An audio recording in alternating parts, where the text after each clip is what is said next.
Kuno, yan ang kasarapan talaga pa ng pagtatanim. Yan pala Oo, wala nang init.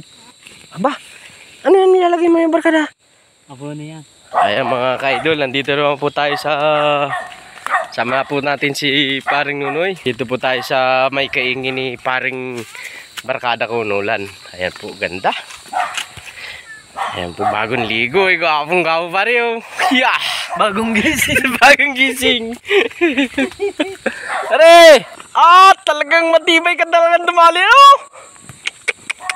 Yun po natin kung anong ginagawa ng ating ka-farmers. May nilalagay po siya sa kanyang taniman. Yan po, yung nakarang vlog po natin. 2 linya pa lang po yung tinadtad na lupa. Ganun. Ngayon, maganda na. Halos lahat na po. Saka po yung mga damo, magaling talagang dumali si Barkada. Ayun! Mayroon na Brad Kwan, talong. Hari, tingnan mo. Tingnan mo yung diskarte niya. Mayroon ng mga butas-butas. Ito.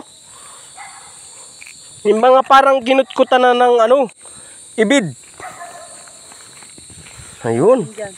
Ayun baga. Ano yan? Saan yung talong? Oo. Ayan po mga idol. Ay, sa gitna. Dito. Yung sabi ko sa kanya, di ba, sa pagitan, tataniman niya ng mani. Wala pa, siguro hindi pa niya nagawa. Bilis. Ito na po. Ano, binubunot mo lang doon? O yung bunot mo, patingin doon ng pagbunot mo. Mayroon ng mga lupa-lupa. Hindi mo binubunot pa rin. Ay, ito baga Ano ba kayo niyo? Buhay yan? Ang buhay. Buhay yan. Ngayon, tingnan natin.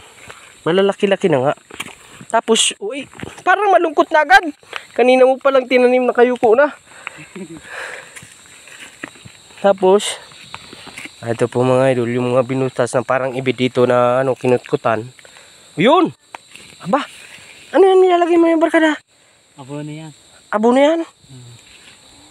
Pangalan ng abo na yan, Targas. Ha? Targas. Targas? Tingnan nyo. Ano yun? Tibay mo talagang humampas ng lupa, talagang. Alam mo, barkada, may mga mention tayo sa DA na ma-request tayo ng mga buto. Alam ba, ano mga gusto mong pantanim na pwede natin mahingi sa kanila kasi kulang na daw po yung mga pantanim nilang yung sitaw. Ay, yung sitaw, wala kang pantanim nun. Sitaw? Bilis yan dito. Sitaw. Sitaw po mga idol. Ayan po. Ganun lang pala yung kasimple. Alas 5 na ng hapon. Alas 5 na. Yan ang kasarapan talaga pa ng pagtatanim. Yan pala pagtatanim. Oo, wala nang init. Wala nang palamig na ang panahon. Dapat pagtatanim ito hapon. Hapon. Hindi na siya matutuyo agad. Tapos bukas na maga. Dilig. Dilig ito. Paghapon hindi pwedeng diligin. Paghapon di na pwedeng diligin.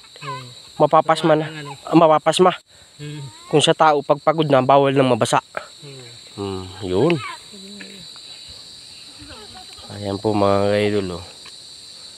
Matibay si barkada natin. Ayan po mga idol. Pag baka meron po kayong mga pantanim dyan, mga ekstrang buto.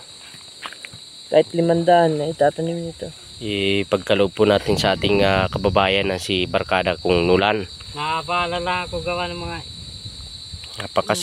napakasipag po nan. kahatid-hatid pag maga. Pagpapasok, kailangan talaga napasok pa rin. Normal yun. Yun ang malaking investment. Nakakabilo lang. Wala problema yun. Oo.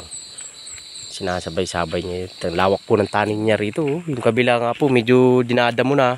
Ang galing barkada nung pagkadali mo. Yung sabi mo sa akin na in-spray mo na, nalulungkot pa lang yung damo. Ngayon baga linis. Walang kadumi-dumi. Para kang nasa harapan ng bahay. Ay, mas malinis pa nga ito dun sa harapan ng bahay ko. Ang harapan ng bahay ko madumi. Ay mga kababayan, baka mayroon po kayong mga ekstrang buto ng sitaw dyan. Yan natin kay Barkada.